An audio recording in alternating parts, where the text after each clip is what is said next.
کہ پیاری شیلا تم اداس اور نا امید مت ہو، جب تمہارے نصیب کھلیں گے تو ہر رکاوٹ آپ ہی دور ہو جائے گی، اور ضروری تو نہیں کہ آنے والے تمہیں ناپسند کر دیتے ہوں، ہو سکتا ہے کہ ابھی وہ درست وقت ہی نہ آیا ہو جو اللہ نے تمہاری شادی کے لیے مقرر کر رکھا ہے۔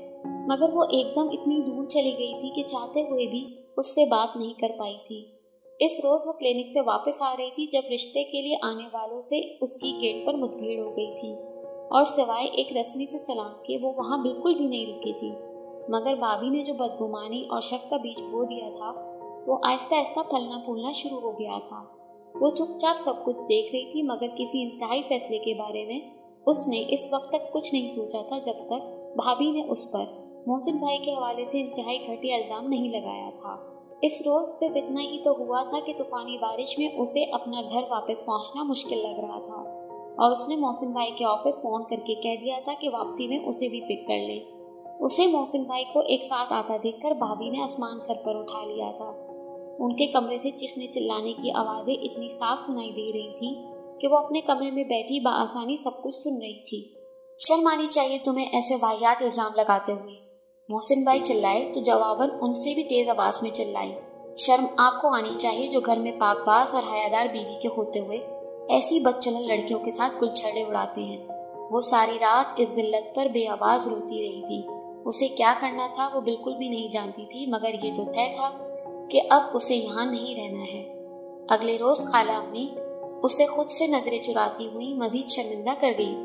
وہ سارا دن سوچتی رہی تھی، کبھی سوچتی کسی وومن ہاسٹل میں رہنا شروع کر دے، کبھی سوچتی کئی پین گیسٹ کے طور پر رہنے لگے، مگر کوئی بھی بات اس کے دل کو نہیں لگ رہی تھی۔ اسی شہر میں رہتے ہوئے ہاسٹل وغیرہ میں رہنا بڑا ناممکن کام تھا۔ خالہ امی کو اپنے ملنے ملانے والوں کے سامنے کتنی شرمندگی ہوتی جن سے وہ برملا کہا کرتی تھی۔ زوبیہ تو اب میرے ہی گھر سے رخصت ہوگی، ماں طلت کی بیٹی ہے، یہ اور اس کے احسانات تمہیں مرتے دم تک نہیں اتار سکتی۔ اور اب اسی پیاری ماں طلت کی لاڈلی بیٹی ہاسٹل میں رہتی تو لوگ 10 طرح کی باتیں نہ بناتے۔ وہ جتنا سوچ رہی تھی دماغ اتنا ہی الجھا جا رہا تھا، مگر اسی روز رات میں اخبار دیکھتے ہوئے جب اس کی نظر اس اشتہار پر پڑی تو ایسا لگا جیسے اس کے مسئلے کا حل نکل آیا ہو۔ اس نے اگلے ہی روز اپنی سی وی پوسٹ کر دی تھی اور بےتابی سے جواب کا انتظار کرنا شروع کر دیا تھا۔ اسے وہاں سے کال آنے کی کافی امید تھی۔ اتنی دور افتادہ اور ترقی پذیر بستی میں کسی ڈاکٹر، اور وہ بھی لیڈی ڈاکٹر کا جانا خاصا مشکل کام تھا۔ اشتہار میں دی گئی ترغیبات بھی غالباً لیڈی ڈاکٹر کو کشش دینے کے لیے تھی۔ وہاں سے انٹرویو کی کال آئی تب اس نے خالہ امی کو اس بابت سب کچھ بتایا تھا۔ انہوں نے اوپری دل سے ڈانٹا ڈپٹا، مگر صاف لگ رہا تھا کہ وہ اس کے چلے جانے کا سن کر خوش ہو گئی ہیں۔ شاید آج کل میں وہ خود بھی اس سے یہی سب کہنے والی تھی، مگر کہنے کا منہ نہیں پڑ رہا تھا۔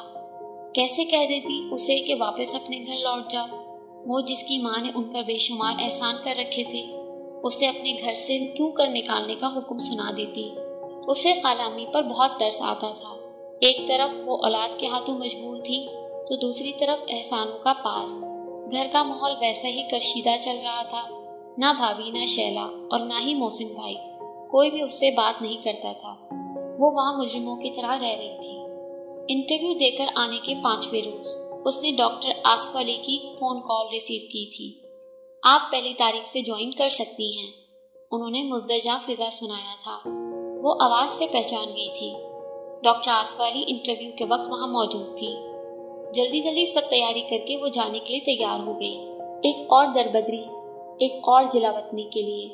ویکنڈ پر ضرور آیا کرنا۔ اسے ایئرپورٹ چھوڑنے کے لیے محسن بھائی آئے تھے۔ اس کے اس طرح جانے کا سن کر وہ خاصے شرمندہ نظر آ رہے تھے، اور ان کا شرمندہ سا لہجہ اور نظریں چرانے والا انداز اسے خود بھی شرمسار کر رہا تھا۔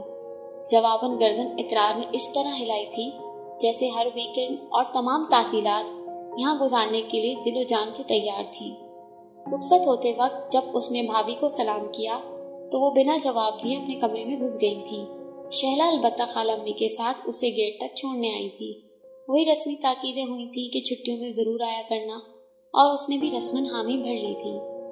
جہاز میں ارد گرد سے لاتعلق بیٹھے اسے پتہ نہیں کیوں برسوں پہلے پڑھی نظم یاد آئے چلی جا رہی تھی۔ کرے رخ نگر نگر کا کہ سراغ کوئی پائے، کسی یار نامہ بر کا، ہر ایک اجنبی سے پوچھے جو پتا تھا اپنے گھر کا۔ وہ تمام تر سوچوں کو جھٹک کر ذہن کو پرسکون رکھنا چاہ رہی تھی، ہر فکر سے ذہن کو آزاد کر کے اس قدرتی حسن سے مالا مال سرزمین میں کھو گئی۔ گاڑی اس پرسکون عمارت کے سامنے رکی تو وہ باقی ہر سوچ اور ہر چیز سے دھیان ہٹا کر اس قدیم جدید آرکیٹیکچر کا امتزاج لیے ہوئے حسین عمارت کو بغور دیکھنے لگی۔ اس کا انٹرویو پشاور میں ہوا تھا اور یہ اس کی خوش قسمتی تھی کہ ان لوگوں نے انٹرویو کے لیے پشاور کے ایک بڑے ہاسپٹل کا انتخاب کیا تھا۔ یہاں آنے سے پہلے اس نے ہاسپٹل کا جو خاکہ اپنے ذہن میں بنایا تھا وہ اس سے کہیں گنا حسین و دلکش تھا۔ اندر داخل ہونے پر ڈاکٹر آصفہ علی نے گرم جوشی سے گلے لگا کر اس کا استقبال کیا تھا۔ Welcome doctor Zobia. وہ 55 اور 60 کے درمیان ہوں گی، کالے رنگ کا سواتی کڑھائی کا سوٹ اور اوور آل کے اوپر بڑی سی کالے رنگ کی گرم شال اور ہلکی پھلکی نازک سی جولری میں وہ بہت گریسفل اور پیاری لگ رہی تھی۔ چہرے کی سرخ و سفید رنگت پر سرخ رنگ کی لپسٹک بہت سوٹ کر رہی تھی۔ انٹرویو والے دن کے سرد و سپاٹ تاثرات کی جگہ آج خوشگوار مسکراہٹ نے لی ہوئی تھی۔ سفر میں کوئی پریشانی تو نہیں ہوئی؟ ڈرائیور صحیح وقت پر پہنچا کہ نہیں؟ وہ اپنائیت بھرے انداز میں اسے ساتھ لے کر چلتی ہوئی مسلسل سوال جواب میں مصروف تھی۔ ان کی باتوں کا جواب دینے کے ساتھ ساتھ وہ گرد و پیش کا جائزہ بھی بغور لے رہی تھی۔ وہاں کا شاندار انٹیریئر دیکھ کر اسے یقین نہیں آ رہا تھا کہ وہ کسی ترقی پذیر علاقے میں موجود ہے۔ اس سے باتیں کرتی ہوئی ڈاکٹر آصفہ ایک کمرے میں داخل ہوئی تھی۔ ڈاکٹر چہروز علی نے کرسی پر سے کھڑے ہو کر اس کا استقبال کیا تھا۔